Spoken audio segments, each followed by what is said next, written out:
All right, everybody, welcome. It's October 6th at 5:31 PM. Start this meeting. Can we stand for the Pledge of Allegiance, please? Pledge allegiance to the flag of the United States of America and to the republic for which stands one nation, under God, indivisible, with liberty and justice for all.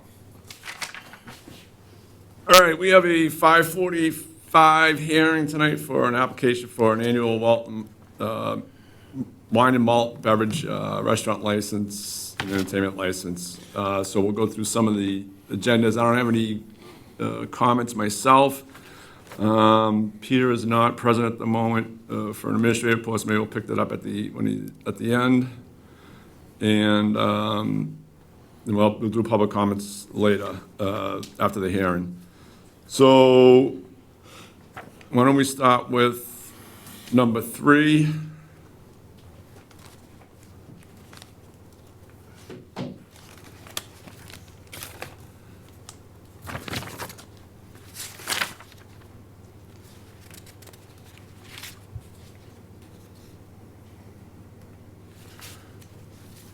So this is a donation. On behalf of the Ventures Memorial Library, I'm writing to formally request your acceptance of a generous $100 donation from Mark and Lauren Evans in memory of Owen Ritter. The Evans would like these funds to support children's services. We are sincerely grateful for the generous contribution. Thank you for the consideration, Cindy Marcoux. Any questions or comments, Steve? Thank you for the donation. Absolutely. Trish? No, thank you. I move that the board approve with gratitude the donation of $100 from Mark and Lauren Evans and the donation of, there's another one in here that I forgot that Bob wrote the motion to tie in here. Dear members of the select board, I am writing to request your formal acceptance of a generous donation made to the Ventures Memorial Library. Longtime library patrons and supporters Louis and Sharon Varash have gifted the library $10,000. The Rashes are regular users of the library and have consistently shown their support over the years. This most recent unsolicited gift is a testament to the dedication to the library's mission and the belief in the importance of public access to learning, literacy, and community resources. On behalf of the Ventures Memorial Library, I respectfully ask that the Select Board vote to accept this gift with gratitude. The generosity will directly benefit the library and, by extension, the entire community we serve. Thank you for consideration. Sincerely, Cindy Marcoux. Any questions or comments, Steve? No, thank you. Trish? I'd just like to point out that Lou Varash also volunteers his time to clean up the skate park and the library and the playground area, and does it just out of pure kindness. Yeah, he reached out a while ago. Right. And asked about it, and So last time I talked to him, he was thrilled about doing it, and we appreciate the donation from the Varashes.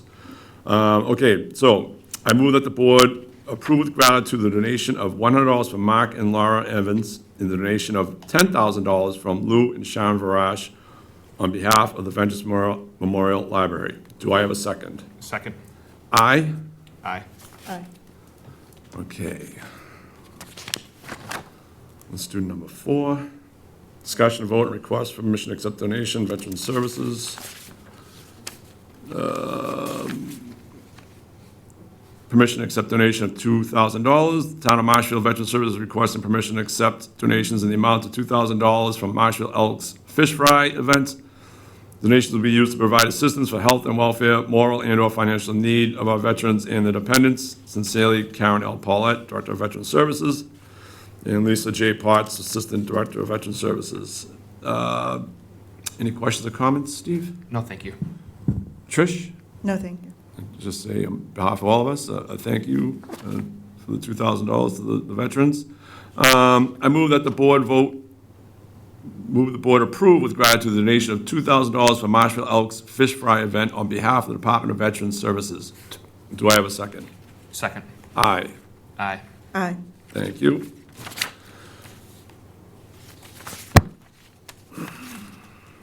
Let's see. Discussion, vote, and request permission to accept donation, Recreational Trails Committee.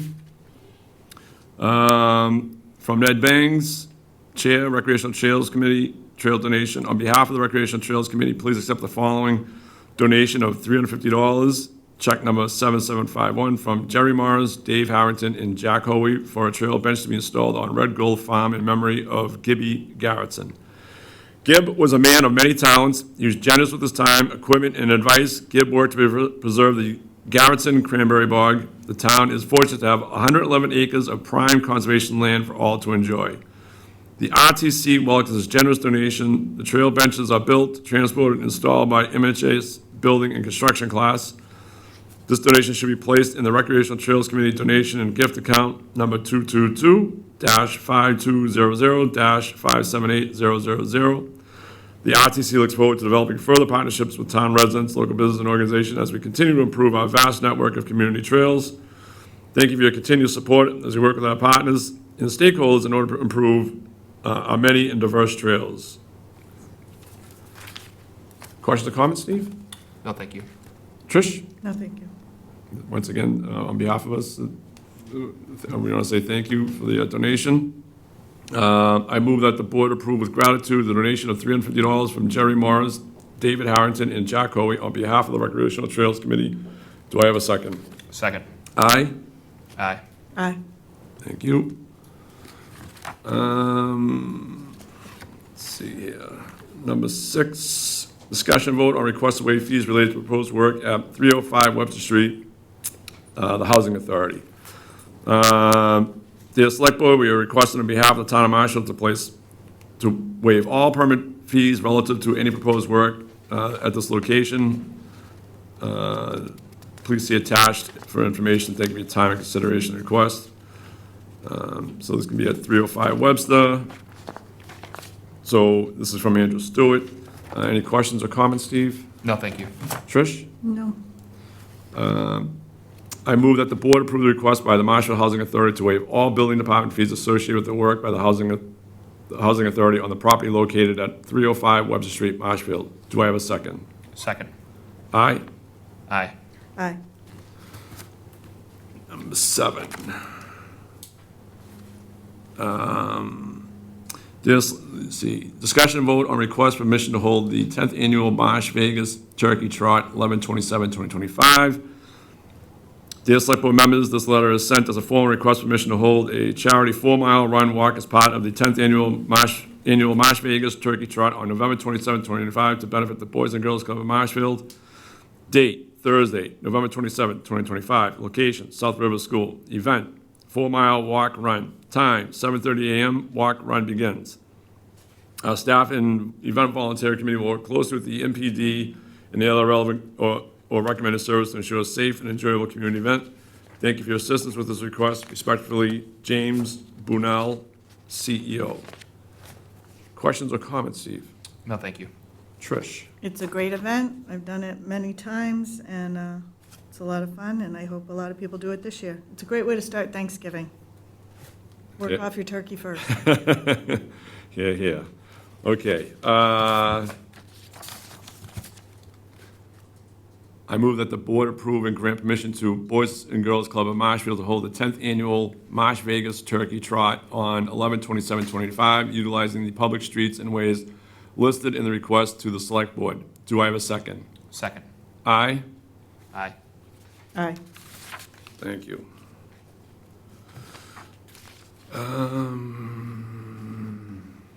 What time is it?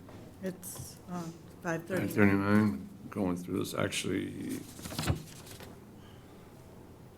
let's do number 10. Discussion of vote on application for annual Pell's license, Wicked Sweets Groups. Peddler's license application, date of application 9/30/2025, name of applicant Catherine Montmany, address 147 Hayward Street, Braintree, Mass. 02184. Name of business, Wicked Sweet Scoops LLC. Type of business, catering. Hours of operation, Monday through Friday, 9 a.m. to 5 p.m. Other information, full service mobile ice cream catering company. Signed by the applicant on 9/30/2025. It appears they're having an event at Stellwagen on 10/12.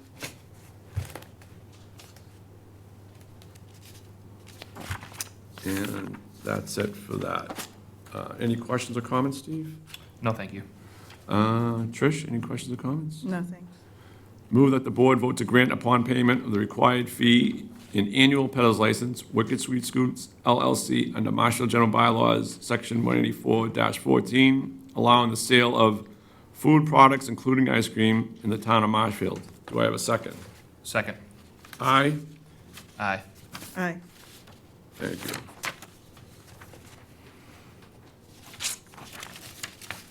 Let's see.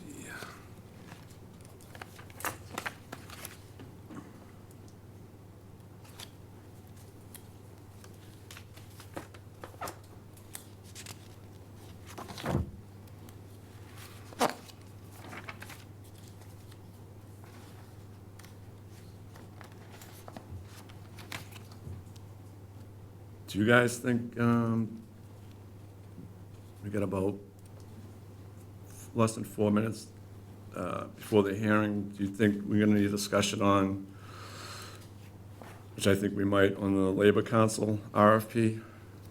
You could do the film permit. What is it? You could do the film permit quickly. I guess we could do that. That one's number 11.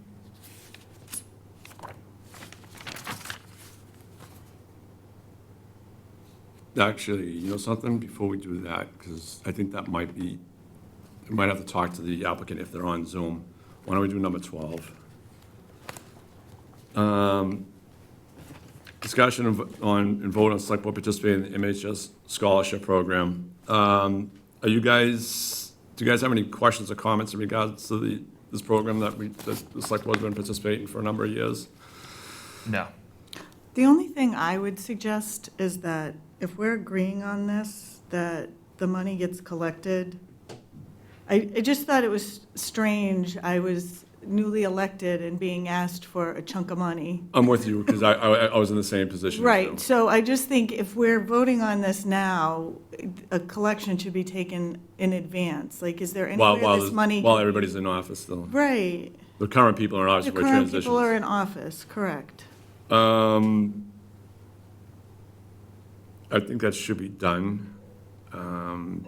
Is that gonna be do you think it's gonna be a policy thing on that, or do you think we should add into language on the motion? Because I'm thinking it's a policy matter right now on this. I mean, it's always been done as an informal agreement, so like, if you trust who you serve with, we could just collect it beforehand, or you could codify it. It's really up to your personal preference. Actually, we're all here, so you know something, when it comes up, I'm sure we'll all remember this, and we can collect the money before, Yeah, yeah. before the election Probably comes, March. I would say. Yeah, we can collect it in April. Yeah. Yeah, absolutely. Okay. Anything else? No, that works Good. for me. Yeah. Okay. I move that the board vote to approve the select board to participate in the 26 Marshfield High School Scholarship Program. Do I have a second? Second. Aye? Aye. Aye. All right, I think we're right there with the hearing. Yeah.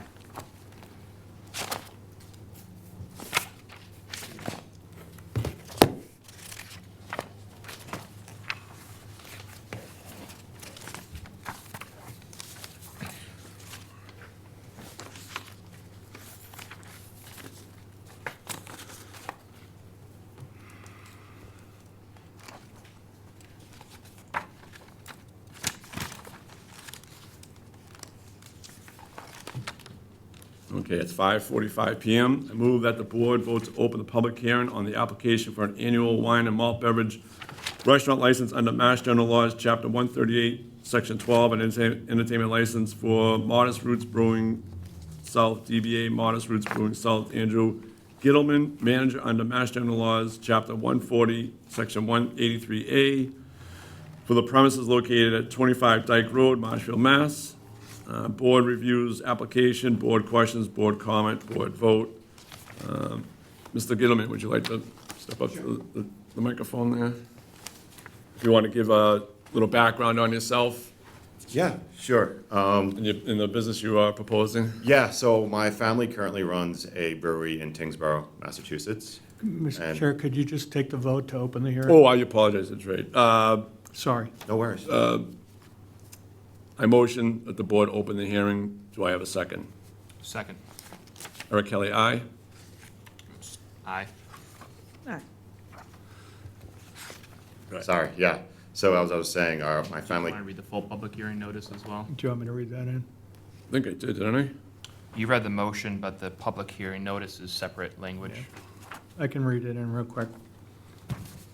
Notice is hereby given Oh, all right. under Chapter 138 of the Mass General Laws as amended that there will be a public hearing on Monday, October 6, 2025 at 5:45 PM in the Select Board Chamber at Marshfield Town Hall, 870 Moraine Street, Marshfield, on the application for an annual wine and malt beverages restaurant license and entertainment license for Modest Roots Brewing South, DBA Modest Roots Brewing South, Andrew Gittleman, manager, premises located at 25 Dyke Road, Marshfield, Massachusetts, premises described as single-story building, approximately 2,800 square feet, 1,400 square feet serving area with bar for seating, 4 entrances, 4 exits, total occupancy 99.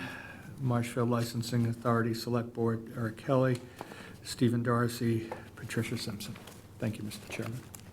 All right, so we good with not voting on that? We already took it? You good? All right. Now you continue. thank you. So my family currently owns a brewery in Tingsboro, Massachusetts. We've been looking in this area for about 2 years now for a location, to put a second location for our brewery.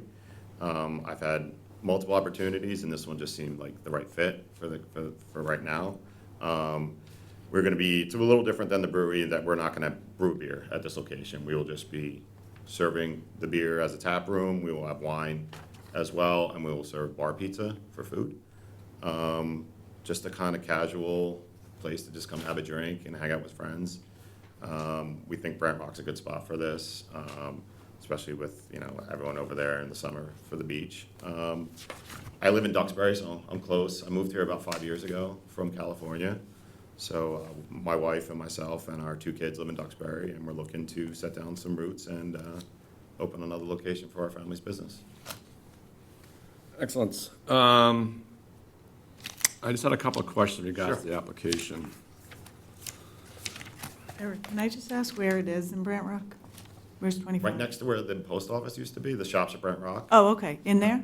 Yes. Okay. It will be most of that building, Okay, thank you. yes.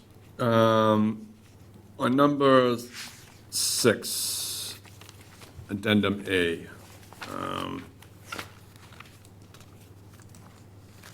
the bottom is criminal history. Is that, that needs to be left blank because there's nobody, I guess, proposed officer stock ownership and interest, but I imagine. Correct, it's just me. Okay. I do not have a criminal history. I believe they ran the Cory check. And then, Part of the application process. in regards to the floor plans, you're gonna have live music? There is not a plan to have live music right now, no. Not now. No. I know you have to fill out that just to have TV, I believe. Okay, so I could have sworn in here that you had proposal, that's why I wrote it down, that you had looking to have live music. I kind of checked it off just as an option. It's not in the plan as of right now to have live music. Well, since you checked it off, if you were to have live music, do you have a location in the plans, in the floor plans where you would have it? I would assume it would be towards, if you're looking at the bar to the right where the wall is, I would put it in that area. But I wouldn't have it would be like one person singing on a guitar. It wouldn't be like It wouldn't be like a band or anything like that? Yeah, no, I'm not looking to have like concerts. Okay. Or anything like that, no. And then, you said recorded music, so you're gonna do a jukebox or, No, I mean, I think just to have TVs playing like sporting events, you need to have that license for that. So we plan on having TVs to watch. no, I saw the television part. Yeah, But you I did- mean, But yeah, I if- think you had checked off Yeah, recorded I could music. see there be instances where we would have music playing over the same speakers that the TV is on, but during the day, not, late into the evening or anything like that. Okay. And then you just say how you will be obviously having televisions. Yes, we do plan on having televisions. All right. I think that's all I had. That's the only questions I had in regards to the application. Steve, do you have anything? Yes, just one. So You know, it can be tricky because there are so many moving parts and, you know, you might have something that's grandfathered in and then as soon as you touch it, it triggers all these modernizations to the code that have occurred over the years. Are there any changes that you might be making to the property that might trigger any sort of flood zone compliance that you're aware of or anything to that degree? No, we are doing renovations, and I know I've done a lot of due diligence in this town, because I've looked at other buildings in the past as well, and that there is, you know, a cap to what you can do for the renovation, 50% of the building's current value, assessed value, and we plan to keep the renovations under that value at this time. Thank you. Yep. Trish? No? Thank you. Okay, we'll move to a vote. Move that the board vote to approve the application for the annual. Hearing, right, so can I talk? Oh, yeah, absolutely. Yeah. So, I know I should know this, excuse me, but when you said next to the old post office, I've lived through a few of them. So Okay. you're talking about the mobile home that was the post office? Yes.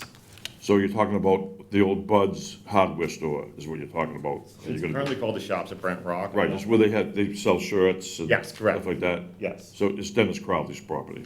Well, he has put it in a trust for his children. Right, okay, so that, we're talking about that, it's raised on concrete? The middle building, yes, the blue one. Right, okay, Yes. all right. All right, thank you. Is anybody else for public comment? Go to a board vote. You move to close public comment move. first. I think Bob has it. So I'm just going to move to close public comment and Yeah, vote on move to that. Close public comment so that the hearing concludes and then you can vote. All right, so I'm going to Oh. It's not move, me. I move to close public comment. Do I have a second? Second. Aye? Aye. Aye. Okay. So now we take the vote? Yes. Okay.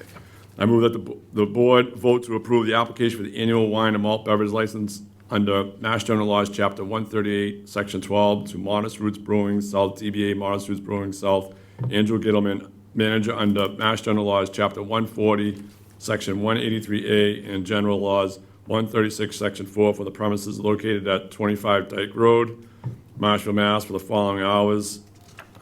List the hours approved.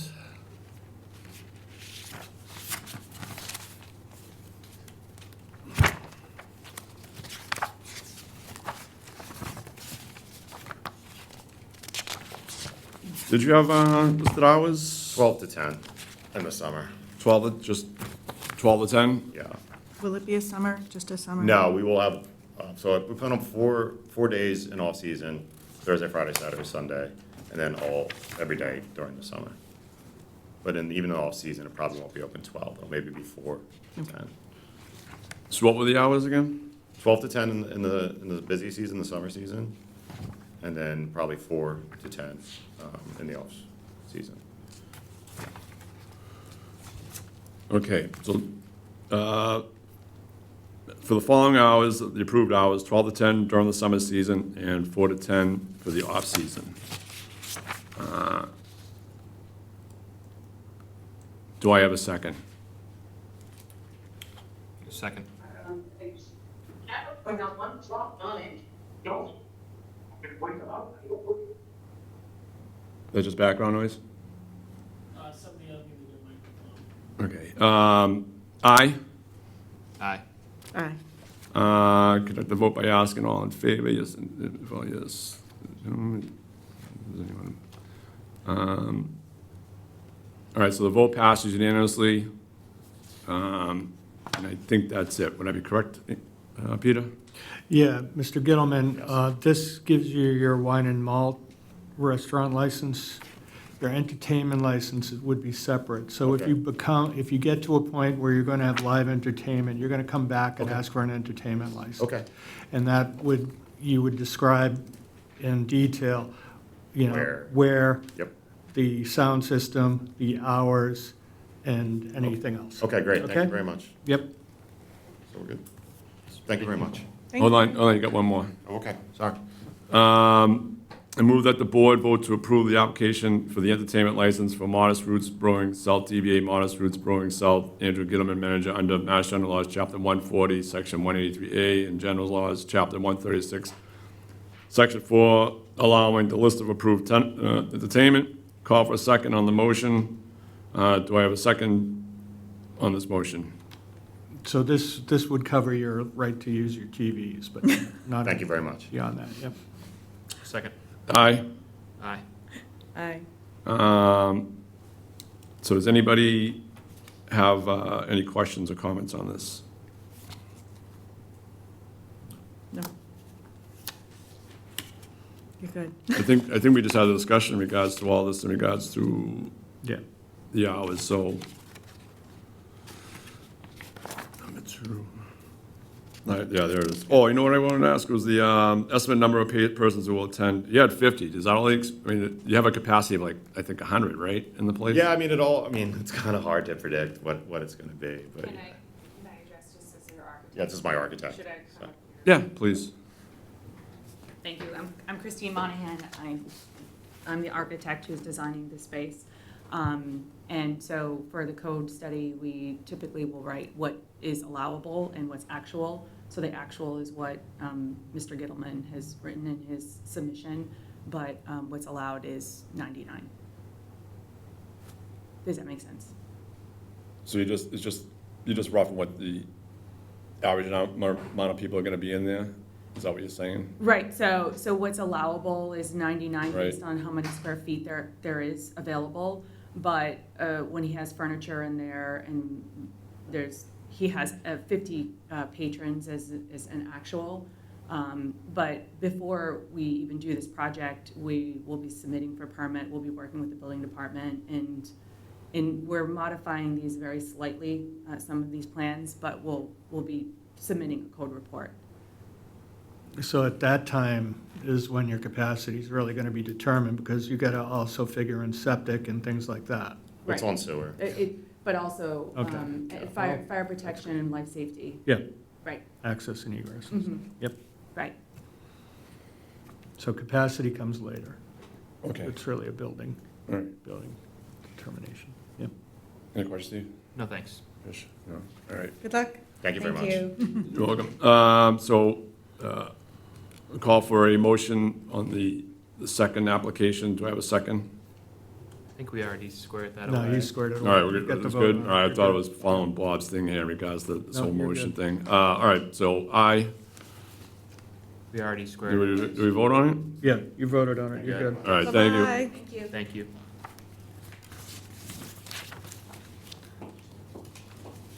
Okay, so that's out of the way. To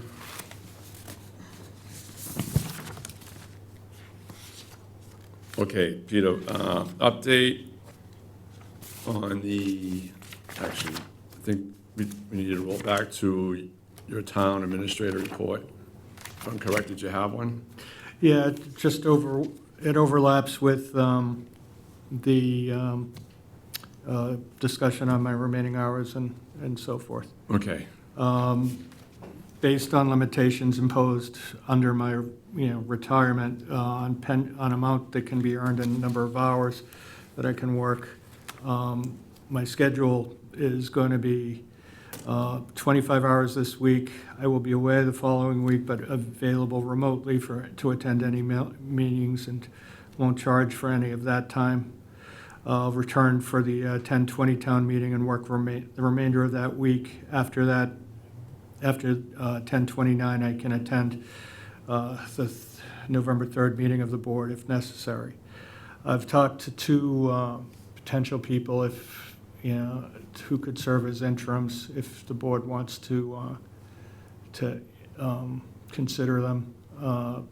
Once I'm up, which would really be the 11/3 meeting, would be the maximum that I can work. But there are two people that I could recommend, and I've talked to one extensively, and they'd be interested, who has worked in a number of communities as an interim, and he'd be available for a couple of months, which I think would cover you guys so that you could get your new person in. So, individual's name is Charles Sumner. He's former town administrator in Brewster. He's been an interim in a number of communities on the Cape, and he's interested in helping out and would be happy to meet with you all. In a second. Do you have a second name? Second name would be Kim Roy, who's former Assistant Town Administrator in Norwell. She was Town Clerk in Cohasset. She was a Select Board member in Halifax for a number of years and led the Mass Selectmen's Association. She served on the Mass Municipal Association Board as well. And I guess, what is your relationship to either one, Peter? I've talked to Charlie Sumner 2 times. You know, we both retired. We're both, you know, in the same situation where we've acted as interim. He's been doing it for 10 years. I've been doing it for 2. Kim Roy, I had hired as a consultant when I was in Norwell. She was on the Hull Town Administrator Search Committee. And it's just basically a colleague relationship that I've had with her. I think very highly of her, having worked with her. But both of them are great. Charlie Sumner's got one of the best reputations in the business.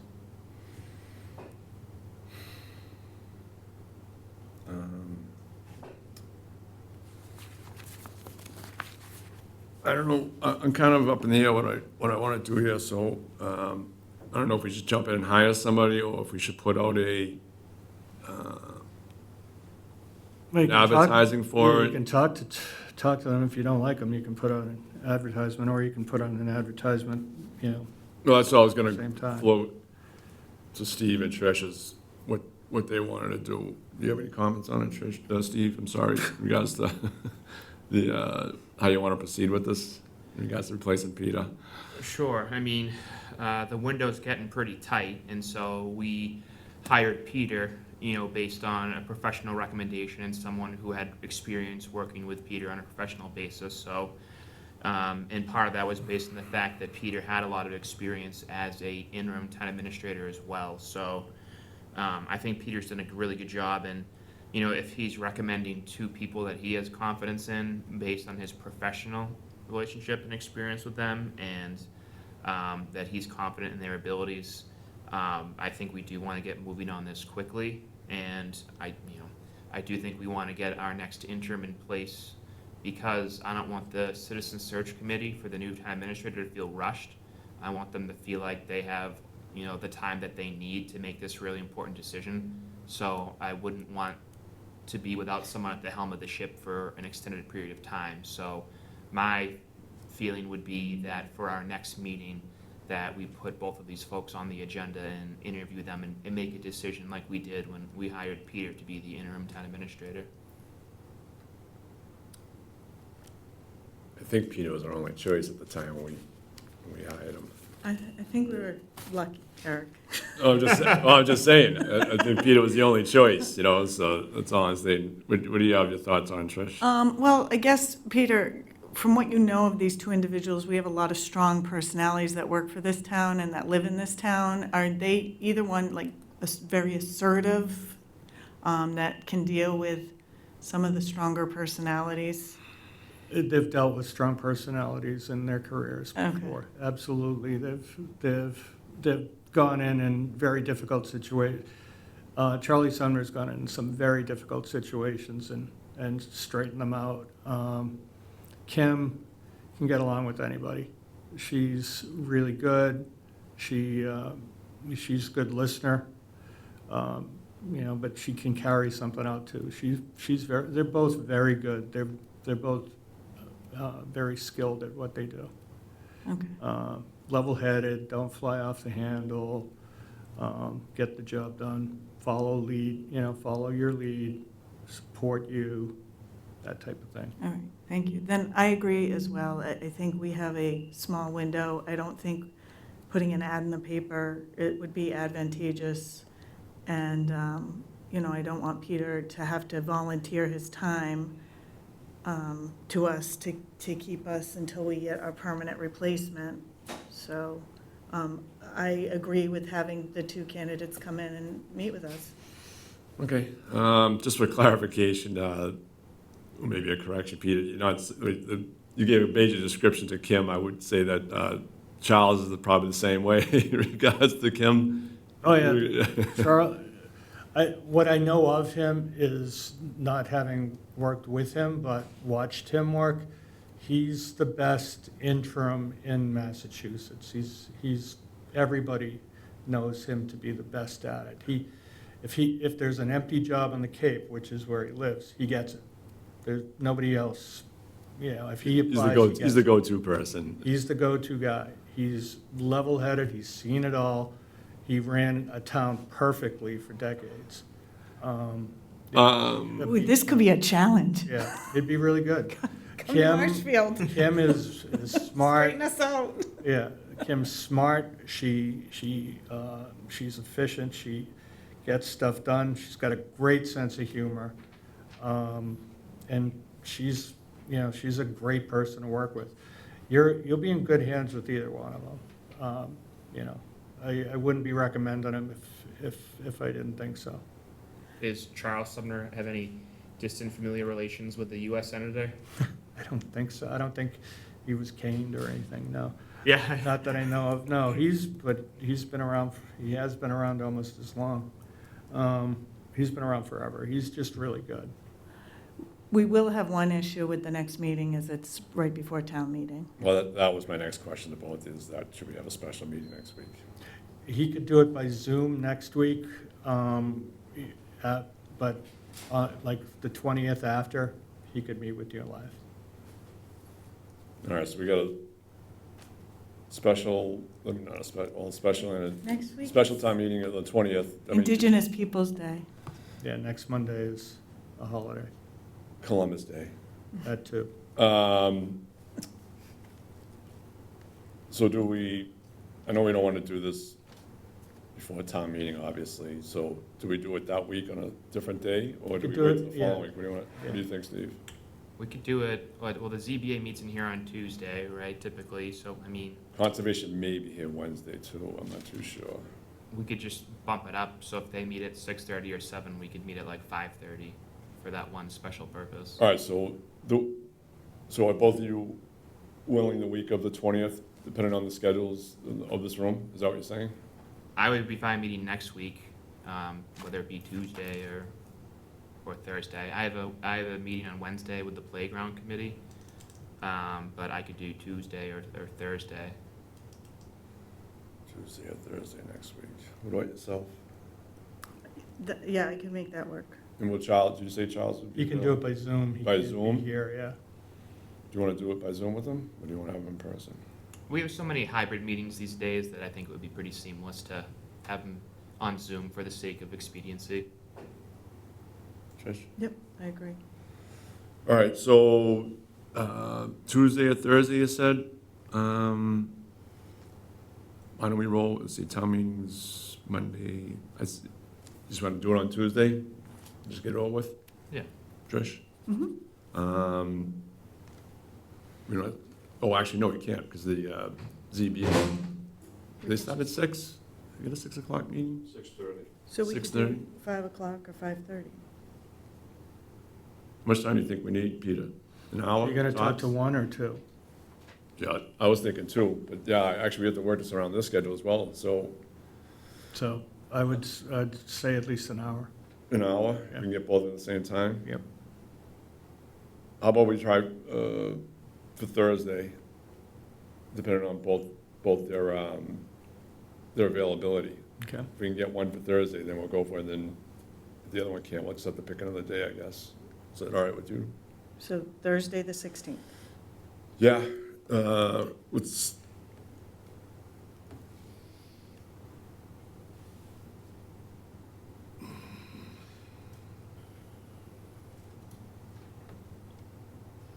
Yeah, next week, Columbus Day, ZBA meeting, unless, there's a meeting the 16th, which I don't know, but I'd say let's peg it for the 16th and, at 5 o'clock.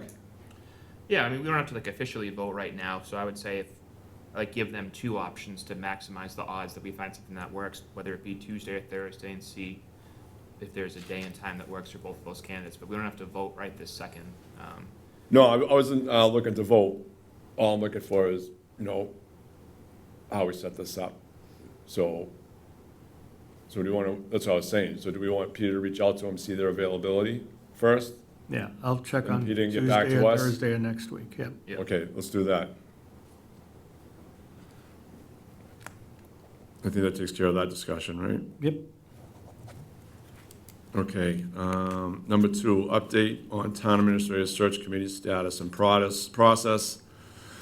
Have either one of you watched the last meeting they held?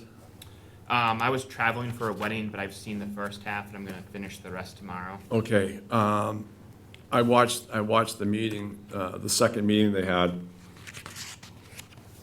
and I had some concerns in regards to how they wanted to run the process of interviewing all the potential candidates they have for town administrator. One, they pretty much had an open discussion in regards to how the whole process is gonna work in that meeting, so if anybody was vying for it, they got a pretty good heads up on it. And the other thing is that they're gonna limit, to my understanding, 2 questions to everybody, and those questions are gonna be handpicked. And I think that's a disservice to us as a select board and as well as to the town. My look at is that I think the search committee members themselves should have at least 10 minutes, and they can ask their own questions. Because the way it's being run right now, my look at it is that it's almost being pre-rehearsed for the potential candidates that's gonna be applying and brought forward to the search committee. So I wanted to get your thoughts, if you've gotten that far in the video, what you saw, what your thoughts are, how you think should issue a directive towards them in regards to how we think they should do it, and everything. So, do you have any thought, to what you saw, do you have any thoughts, Sure. suggestions on it? Yeah, because that discussion came up at the beginning of the meeting as well, and I know the chair had mentioned at first, 2 questions didn't seem kind of brief to him, but he said, after speaking to the Collins Center, and they kind of explained the reasoning behind that, he understood it a little bit better and he was a little bit more comfortable, and their reasoning was, if you give each person 2 questions and you want to ask an open-ended questions to flush out as much, details as possible, that takes about an hour.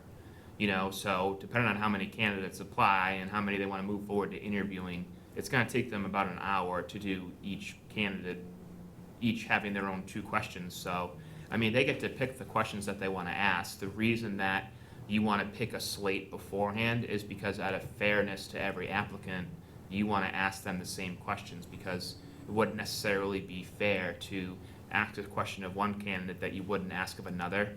And it also gives you a helpful consistency metric as well, that you're all asking them the same questions that are important to you and seeing what the answers are. So it does kind of create about a 1-hour interview for each candidate, and that's a long period of time to talk during an interview for sure. So again, I mean, the committee is going to select their own questions, and the Collins Center, this isn't their first rodeo. They've done this for many different communities, so these recommendations and best practices are born out of experience and what they found works well. And at the end of the day too, what they're recommending is a slate of finalists for the select board to vote on. And so any questions that we would like to ask, we are empowered to do that. So, if there is a feeling or a sentiment that there's a question that wasn't asked that should have been, like, we're the last stop and the buck stops with us, so we have the opportunity to do that. But it's more so, they're going to pick their slate of questions. It's consistent and fair to each candidate that they're being asked the same things, and that's born out of their experience in doing this process many times over in many towns. Trish? I agree. I mean, I didn't watch the video intentionally that you had sent, because I just felt like we put this TA search committee together for them to be the first stop to kind of not have us looking over their shoulder, but to be able to work together, to come up with the questions. And I feel like if we start getting involved, we're micromanaging what we ask these people to do for us. And, I think that they should have that freedom. And if they don't feel that it's running the way they want it to, they know that they can come to one of us or speak with Peter or even talk to the Collins Center and say they're not happy with it. And as far as people knowing exactly how things are going to go down, I mean, I think interviews are pretty standard. So like knowing that they're coming in and I think these are going to be professional individuals. So I'm sure they've interviewed before. So I don't think it's any big mystery about what's going to go down in the interview. So.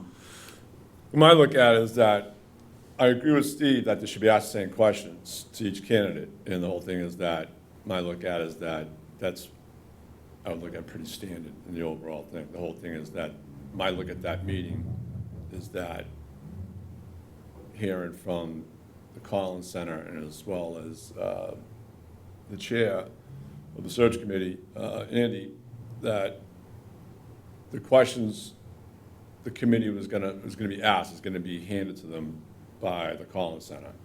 My look at it is that the committee's there for a reason, and that's to help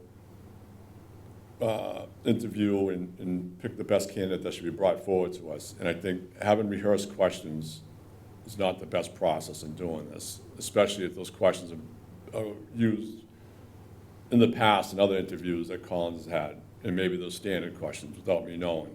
Well, the thing is, my belief is that we picked 7 people to go in there. I would believe that there's 7 people with different mindsets, and those 7 people should have be able to ask their own questions in regards to what they want to ask the candidates that are presented before them, as long as those same questions are asked to each candidate, which I wholeheartedly agree.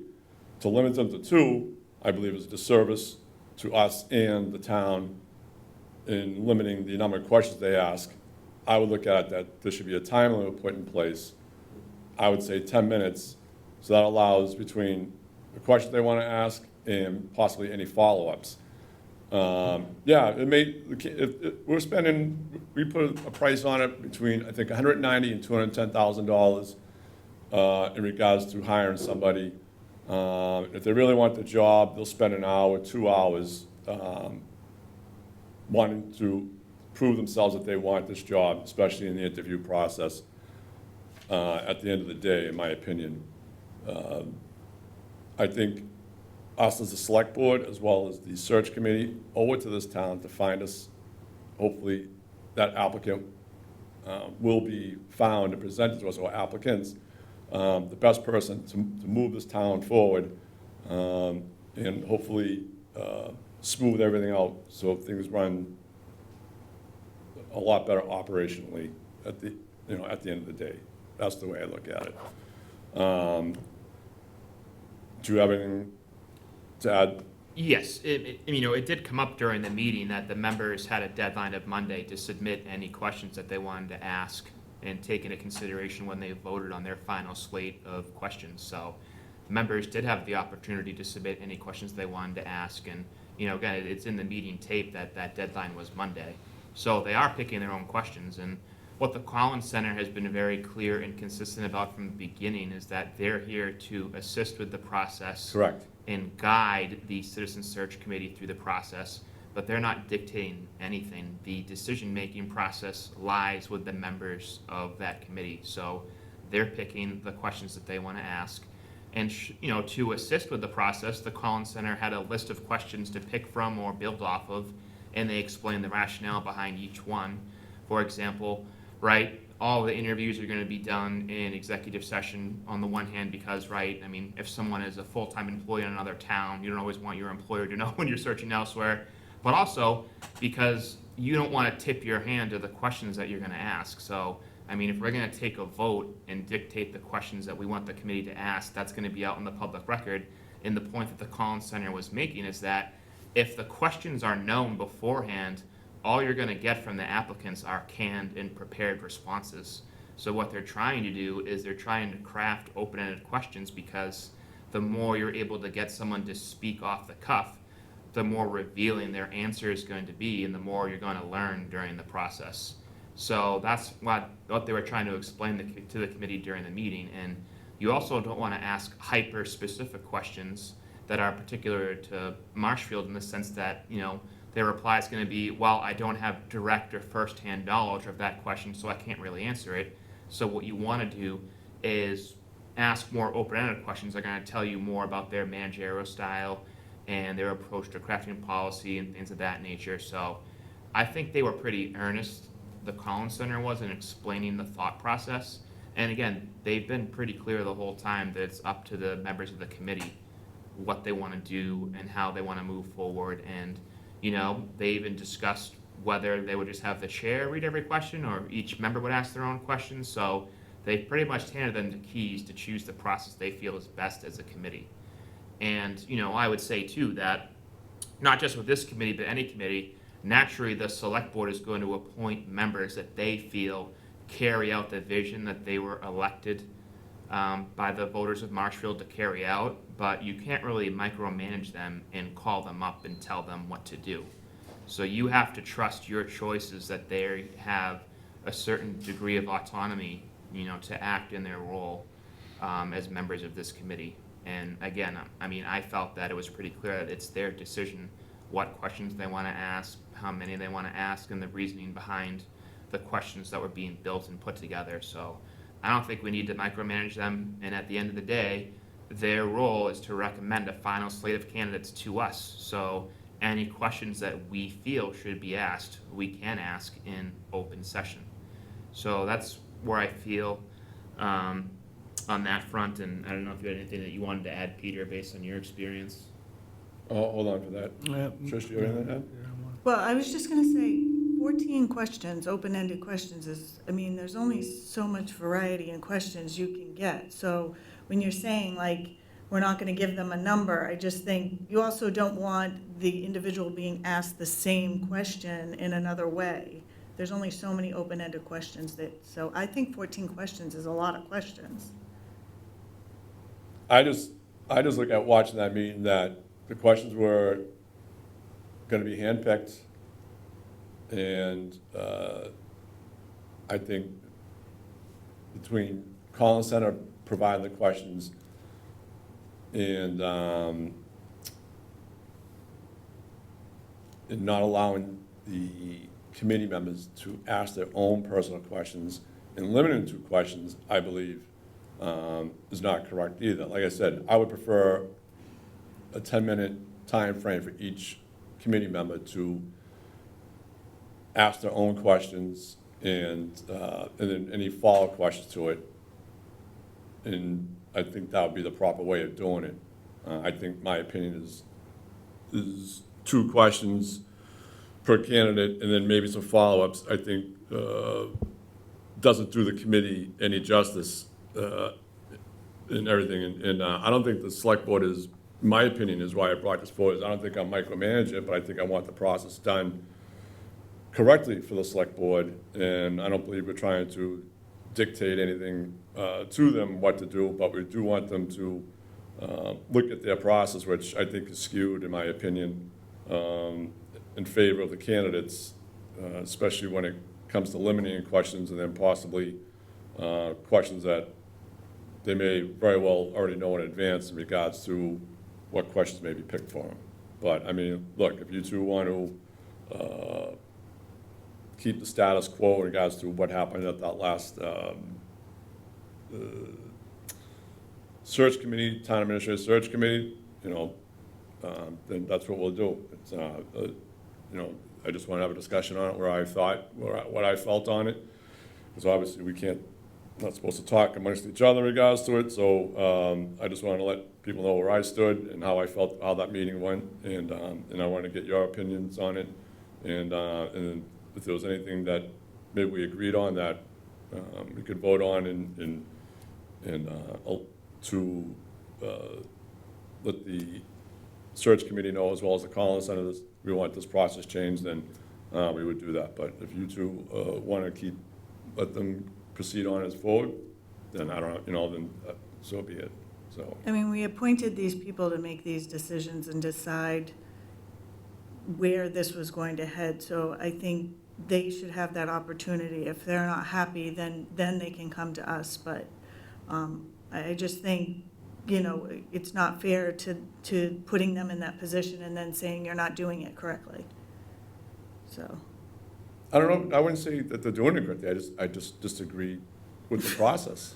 okay, same thing. No. The whole thing is, I just disagree that it's not a fair process to us in the town in regards to the interview. I mean, it could be correct, it could be incorrect. The whole thing is, that my look at is that I disagree with it, watching that meeting in regards to the whole process was being done, so, like I said, I just wanted to bring it forward to you two, get your thoughts on it, and that's it. I mean, if you're both comfortable leaving it as is, then that's the way it'll stand.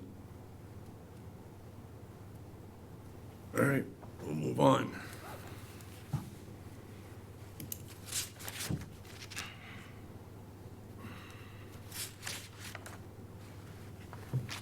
Okay, let's move to discussion and set date for special town election and debt exclusion for school roof and finance of socio-vocational technical high school building. I've been trying to line up a meeting with Meg and Sean in regards to have a discussion in regards to this. I'd like to know where we stand financially, if we have to go through this whole debt exclusion and the finance for socio-voc tech. And right now, as of the moment, I got something lined up with them tomorrow morning. So I am not ready to vote or set a date in regards to the special town election. What are your thoughts, Steve? I just want to double check with Peter what the deadline is to set an election date, at least for the Martinson School. I believe you need 45 days ahead, but what I've, in my preliminary check with the schools, they're favoring something in December, so you'd have time. You don't need to do it tonight. Okay. The other thing I'll ask too is, even though I'm sitting down with them, would you like to have a meeting in front of them if you had any questions as well? I was trying to get them here tonight, but I had it set up, but I talked to Bob to avoid any OMLs on our part. I think you could speak to them first and then set up for the rest of the board to speak to them at a subsequent Yeah. meeting. I think that would make sense. Okay. I think No, that would I make was- sense for I everybody. was saying I was gonna try and get them in tonight, but Bob felt that I shouldn't do that in regards to the way the agenda's written. Right. So I told him Right, not to show up. Right. And so, are you good with putting it off? Yeah, I think it would be good to have them at a future meeting to go over the financials and the ins and outs and the implications of everything, so I think that makes sense. Okay. Trish? That's fine. I did meet with Anne Marie Sinnott in the assessor's office, and we did talk about, the debt exclusion versus the override. And I think we need to get some information out there to the people about what the difference is. And just like your house, if you needed a new roof on your house, you don't necessarily know that you're gonna have that in your free cash. So you'd put the debt exclusion, what that would do is just, you'd pay it over a period of time. So I just think some more information so that people can be part of the conversation as well. I think in the past, I think that's why people tend to get upset, is because they don't have the information. Well, I think that goes for a lot of us, and the whole thing is that, as the more and more I learn our jobs and all that, and there's a lot of learning, there's no doubt about that, is that, all right, now you've got more questions to ask, hey, can we do this, can we do that? I think the last thing, I don't want to speak for all three of us, I think the last thing we want to do is throw another, I know everybody calls it override for a short term, but it's a debt exclusion, but, and especially with the the regional VOTEC school is that, look, if we have the money in town to pay for this outright straight, then you know something, we should be looking at that. And then if we do, then what are the possible implications if we do that? I think I think we got like 4 or 5 outstanding debt exclusions, and the schools have already said that they got potentially 2 more roofs coming down the pike in regards that may need more roofing. And the one thing is I discussed with Peter last week, I was like, is it uncommon for a town not to have an account set up for these special projects where you don't have to keep going to get debt exclusions because you already have the money in the bank ready to go. So, I mean, I think those are things that we need to have a discussion on because I'm surprised with all the debt exclusions that we've had that nobody in the past has brought this up in regards to setting up a special account in regards to those matters, and if that special account will work for us. And those are other things that need to be discussed, I think, going forward. So, Peter, do you have anything to add on this? You want to know if you're going to add debt, and the only way to pay for this, you can't wipe out your free cash or go into your stabilization and pay for this. The only way to do this is to finance the debt.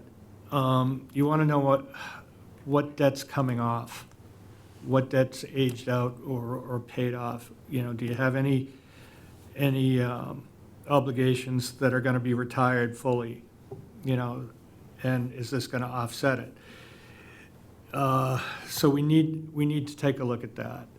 What you really need in the long term is a capital stabilization account. You need to, a town of this size should have a capital reserve to call on for 2 purposes. One, or 3. It can be an emergency that you don't foresee, where, say a ladder truck goes out and you need to go on it in a hurry. Secondly, you can finance, ambulances every 3 to 5 years. You can finance out of that. The third thing, you can use it to smooth debt. So if you have a situation where, okay, I've got a project that's 20 years, the first 3 years are going to be tight for the town to take, we can borrow from this stabilization account, pay off 3 years of debt, and then replenish the stabilization account after you've absorbed your budget has grown and your revenue sources have grown, so you're able to absorb debt over time, and so you smooth the debt a little bit. So in the long term, you need to have that. Right now, you don't. You've got other problems with your budget where you're funding operations out of free cash. You don't have the overlay surplus or overlay account at the level that you should have. You've got a number of challenges that you're going to have to look at and balance out. And that's why, you have to take a hard look at whether or not you need to do a debt exclusion or not. But I'm not in a position to tell you whether you are or not. Have those conversations, ask those questions, and have the board come in and hear about it. But, I think that, there needs to be some changes in your going forward in your long-term capital planning here. Can we also get numbers for the VOTEC? What we're looking for, and then, I looked up a school roof can cost from $3 to $14 million. Do we have even like a quote on that? I asked for a quote today. I wanted a proposed debt schedule for it as well from Hilltop, which is the financial advisors that do debt issues, I believe, for the town. So I'm trying to get that for you so that you know this is how much that would be added. And it can be, depending on how the debt's distributed, it can be a pretty significant difference whether you spread the interest or you front load it. So you can even out the payments, or you can make them heavier at first and then go off. So I'm trying to get that for you too. I asked for that today. I hope to have it in the next couple of days. So you need that. it's a per square foot cost, and you're right. The costs for construction here are really, high right now. Yeah, but it goes from $5 to $20 a square foot. Yeah, well, and if you're doing interior, it's $700 to $800 a square foot, for public construction due to prevailing wage and other things. And, it's onerous, so it's a tough time to do it, but, yeah, I'll Okay. try to get that information for you. Anything else, Steve? No, I think we had talked about this in the past as well, and I think they were in the process of building it, so if it's not done, it will be pretty close where any resident could go to the town website, plug in the value of their home, and it would tell you the exact amount that you're. Would be added on. Yes, exactly, yeah. Okay. All right, so we're all good? Not gonna take any action on this? Okay, number 9, discussion vote on responses to Labor Council. I know we brought this up, I think, the last meeting, and I was undecided at the moment, and I don't know if you two have changed your mind or not since then.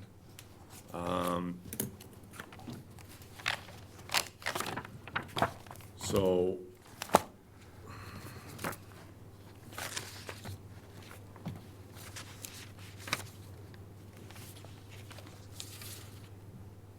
I think, Steve, if I remember correctly, you went with Mead, Tallerman, and Trish, I think you went with KP Law, if I remember. Well, I mean, there were 3, I put them in order. KP Law definitely has an extensive background and client list, and it's large. It's the most expensive. I thought, I actually would go with Dupere Law Offices. It's not the most expensive, it's not the least. I usually have luck when I do things like that. It's based in Westfield, Massachusetts. They represent multiple municipalities and labor-related legal matters. And it's a family-owned. They have a deep commitment to client relations and municipalities seeking dedicated legal support. Is that it? Yep.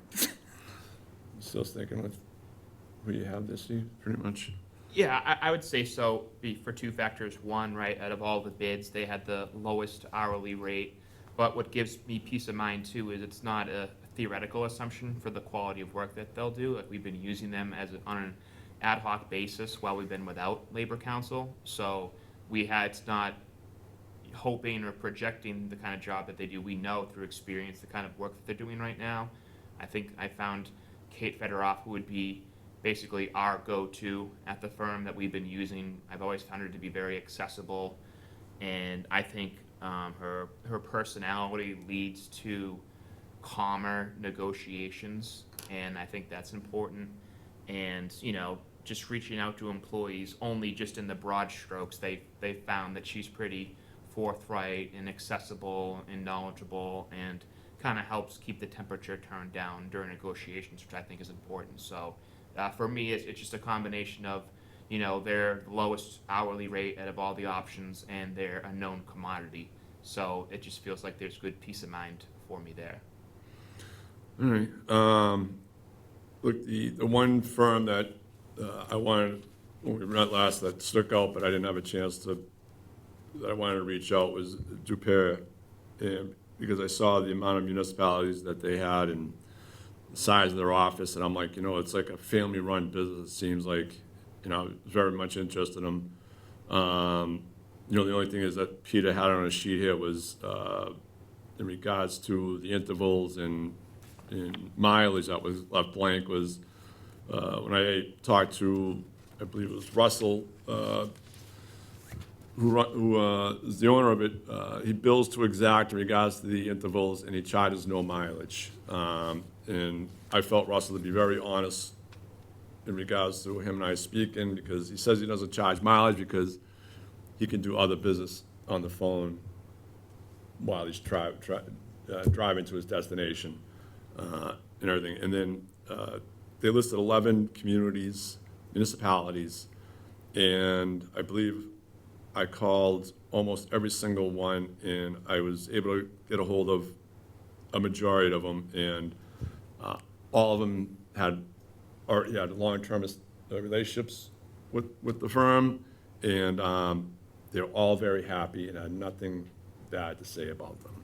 So for me, at this moment, in regards to the length of this contract, I am not gonna have any problems putting them forward and trying them out and see how they go. And You want to have them all, each of your favorites in to interview? I don't need to be honest with you. I'm good. So I don't know where Trish and Steve are on it, and what their thoughts are.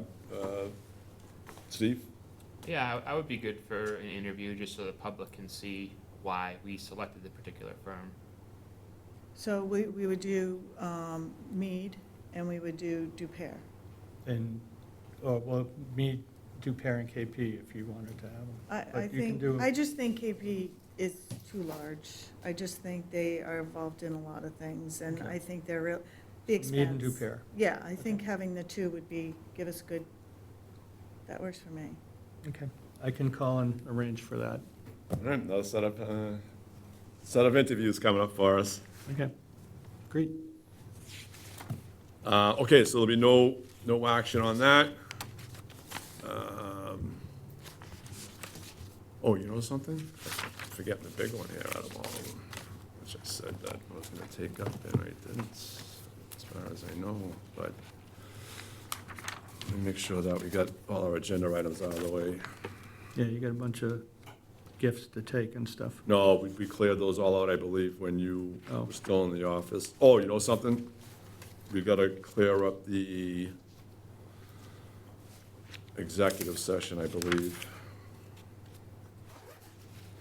You need to do 11. The movie. 1, 2.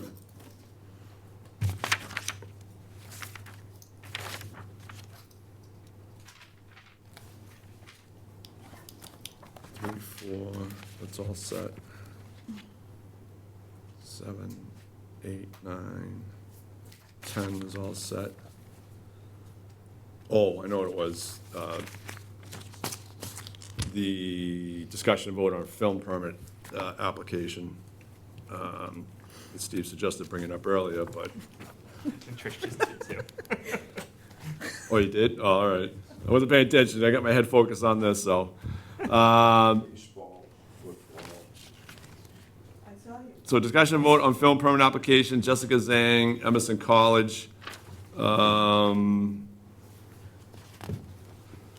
it's a student production for a music video. I want to have it, use, the dates will be the October 18 and 19, and on Westbrook Meadow in Marshfield, Mass. 02050. The only other issue is they have another location, so the chief got back to me in regards to it, and he said suggested putting language in so they can look into it further, so we don't hang it up and have to have a special meeting over it. Do you have any questions or comments on it, Steve?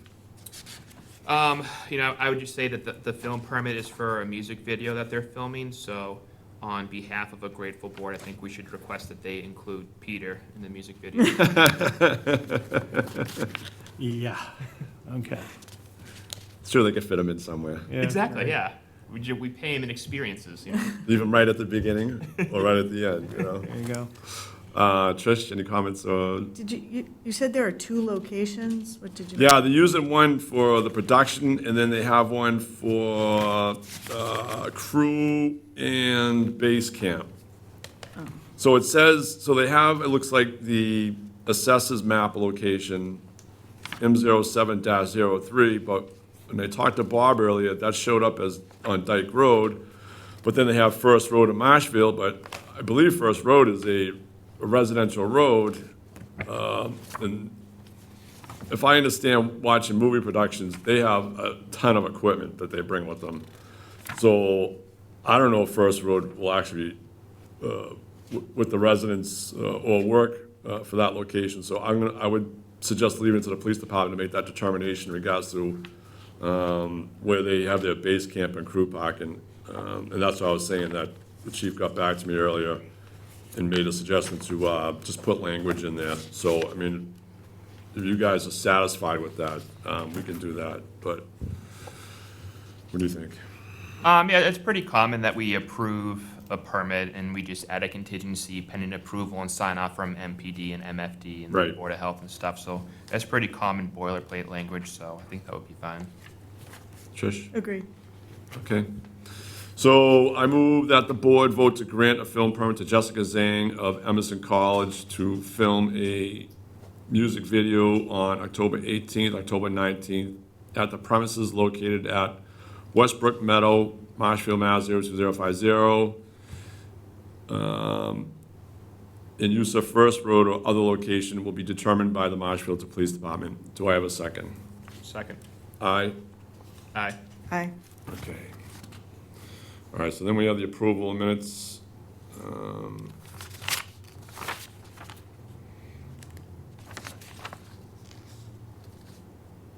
Approval of minutes from August 22nd, 25, and September 8th, 2025. Are you guys satisfied with the minutes of those dates? Yes. Trish? Yes. Do I have a second to accept the August 22nd, 2025, and the September 8th, 2025 minutes? Second. Open session minutes, I should say. Aye? Aye. Aye. All right.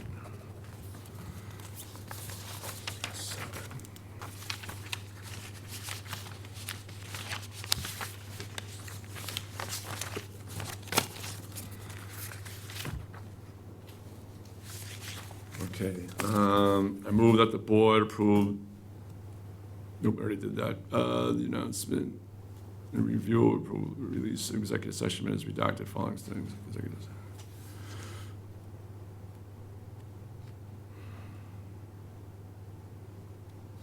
Okay, announcement of review and approval for release of executive session minutes as redacted following executive session on September 29th, 2025.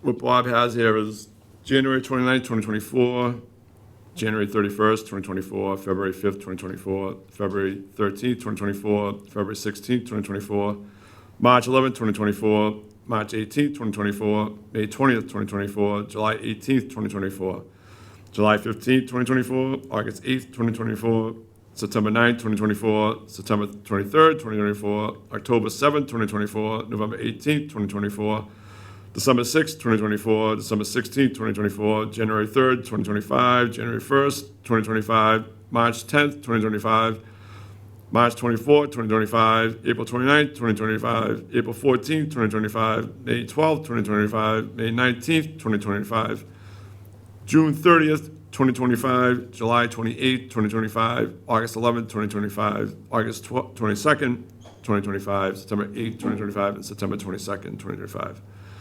The proposed statement, in accordance with Mass General Laws, Chapter 38, Section 22G1 and 22G2, the Select Board met on September 29, 2025, and duly posted and convened executive session, updated its periodic review of executive session meeting minutes, and determined if any of the meeting minutes from the executive sessions warranted continued non-disclosure or otherwise exempted from disclosure. The board vote by a 2-0 vote and a 3-0 vote, where applicable, reviewed all of its executive session meeting minutes from January 2024 through September 22nd, 2025, including executive session meeting minutes that were previously approved in April of 2025, and voted to release certain meeting minutes in their entirety when continued non-disclosure was no longer warranted, and to redact some or all of other meeting minutes.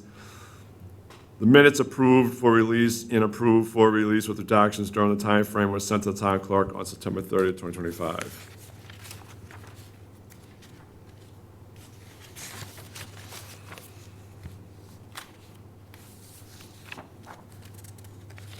So is that all gonna do, Peter? Yeah, you just have to announce that those votes were taken in executive session, so that, So there's no action by us on no, this? you're all set. You've taken the action, you're announcing that the action was taken. All right. It's public. So the one, Meeting minutes now become public in their redacted state or non-redacted state, and you're all set. All right, so the agenda, the only thing that was left open, was left to just, take up is public comment. Is there anybody out there for public comment? Anybody? Anybody? Bueller. So if you could just give me a little leeway, I might be a little bit more than 2 minutes, Oh, am I supposed to be timing this? Yes, you are. Okay. so I Keep don't them know. on it. But keep you 'em honest. mentioned a couple things that I need to comment to, that I wasn't gonna comment to. So, anyway, Steve Lynch, 50 Central Street. So as far as the Town Administrative Search Committee meeting goes, so first off, we can only look at applications that come from the Collins Center. I believe that limits the talent pool, if someone can't come in here and make an application. Secondly, as Steve said, the questions had to be sent in by Monday, but their questions. You weren't allowed to write your own questions that you wanted to ask a candidate. You had to pick from a list of theirs and submit which ones you wanted, and then we went through it, and they decided which ones we were gonna use. And then it was on film, and so all the candidates have to do is watch the film, and they know all the questions. So, but whatever you guys decide, I will diligently do my job. I just think that that we are the committee and Collins Center works for us, and they seem to think it's the other way around. But anyway, and then, so I want to speak to the override. So we have millions of dollars in free cash every year. The funding mechanism is going to be a bond no matter what we do. We're not going to spend $4 million from free cash and pay for the roofs all at once. It's going to be a bond no matter what. So if we have millions of dollars in free cash and the price to do South Shore Votech is $1.2 million a year for the new building and whatever the $4 million, you're going to bond it over a certain period of time anyway. We already voted no. The town of Marshfield already voted no. It was a due process, a duly authorized election. For you to bring it back is just ridiculous. It's not fair to do that to the taxpayers and the voters of Marshfield, to have something voted, then you didn't like the result, so you're gonna bring it back. That's not what we should be doing. We should be tightening our pencil and, sharpening it up and making it work. Make it to ask the taxpayers to pay more money is ridiculous. And when we have free cash every year. And then the other thing I wanted to mention was I talk to residents all the time. The residents in Green Harbor are not happy about the trucks full of sand that go through their school district, Governor Winslow, in the residential area to drive down to Duxbury to fill in their beach. I know some of it was ours, but we don't have control over it because it goes through their board. And I think the Board of Selectmen should write a letter to the Massachusetts DOT and the Board of Selectmen in Duxbury and tell them, we don't want the wooden bridge to remain, tear it down, build a rail highway bridge, style bridge that can handle trucks with big loads, and let them drive their sand through their own school district and their own residential area, not ours, to fill in their beach, that they charge us $1,000, by the way, if you want to go on it with your truck. And then I wanted to speak to the hearings, the board meetings. Too many of these, I've been hearing too many of these meetings are being done strictly remote with Zoom. They should be held in the building so people have the choice to come, and it's so much better to be sitting in the room and to talk, right? Right. You like to hear from me, right? And then I wanted to talk about the affidavit for the recall of Eric Kelly as the chairman of the Board of Selectmen. I just want to remind people out there, when we had the big dig and high density being threatened us, Eric was the one that fought it for us. The last administration did not do anything to try to stop it. They were on board with it. So I hope you all out there who came to vote for Eric and Trish to stop high-density housing in Marshfield, to try to control the budget. So I'm putting this on you. I hope you remember that was one of the reasons that 2,000 people voted for each of you, to control the budget. That means no overrides. Find the money somewhere else. So it will be interesting. They're saying that Eric did some things that were politically motivated. Well, this is politically motivated. And it'll be interesting to see the names on those affidavits and see who they are and what they represent. I'll be right there to get as soon as they turn one in to see. All right, I think that's, oh, and I just wanted to say about the DPW wanting $440,000 for 8 new trucks. This should go to capital budget. This is not an emergency. You know, we veer off from the rules all the time and let them get away with it.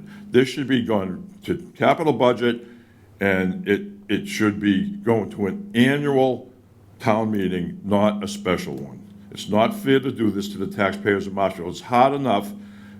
A lot of the 21,000 people who vote in this town can't get to town meeting. Personally, I don't like it. I know we're not big enough to have a mayor and city councilors. You need 50,000 population. But town meeting is not fair to a large group of people who just cannot get there. If you're gonna maintain town meeting, we need to change it to like Duxbury does, a Saturday, all-day event where people have a better chance of being able to get there and make their voice heard. And so that's a wrap. All right, you got an extra 3 minutes. Thank you, I appreciate it. Thanks, You went Steve. 6 minutes? No, he went 5. Thank you. That's all right. Steve, there's nobody else in that sheet, is there? Baseball. The sign-in football. sheet? No, No, you no, have it. I had. Oh, you have, oh, it's- all right. Thanks. All right, Thank you. I think that takes care of all the agenda items that we had to go through. I motion, actually, it's, Exactly. executive session.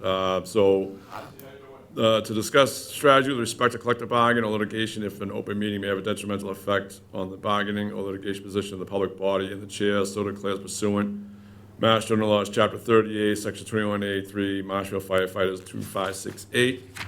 So what I say, we will not return to open session on October 6th at 6:57. Is that good? Yep. Do I have a second? Second. Aye. Aye. Aye.